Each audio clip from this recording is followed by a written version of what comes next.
అమ్మమ్మ ఇవాళ స్పెషల్ ఏంటి? కొరమేను ఇగురు. మరి తయారీ ప్రాసెస్ ఏంటి? ముందుగా నూనెలో కరివేపాకు పచ్చిమిర్చి వేపాలి. నీచు వాసన రాకుండా ఉండాలంటే ఏం చేయాలి? నీసు వాసన రాకుండా ఉండాలంటే 4 ఉల్లిపాయలు, 2 ఎల్లుల్లిగడ్డలు, 4 స్పూన్లు ధనియాలు, 2 స్పూన్లు జీలకర్ర, 4 లవంగ మొగ్గలు, కాసిన చెక్క వేసుకుని పేస్ట్ చేసుకుంటే నీసు వాసన రాదు.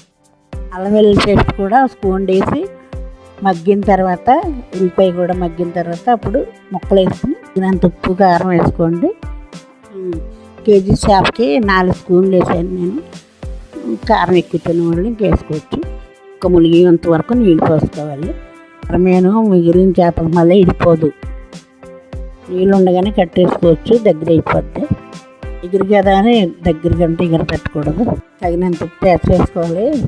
కొత్తిమీర దింపేటప్పుడు వేసుకోవచ్చు, మధ్యలో వేసుకోవచ్చు.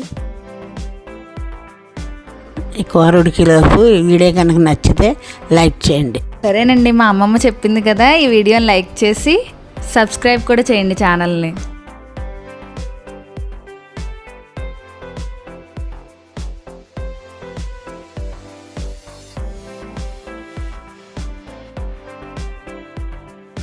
అబ్బా, వాసనే అదిరిపోతుంది. ఇందులో గరం మసాలా పొడి కూడా వెయ్యాలా? గరం మసాలా పొడి కావాలంటే వేసుకోవచ్చు. మనం వేసిన పేస్ట్కి గరం మసాలా పొడి అవసరం లేదు, కావాలంటే వేసుకోవచ్చు. నూనె తేలిన తర్వాత దగ్గరగా ఉడికిందో లేదో చూసుకుని కట్టేసుకోవాలి.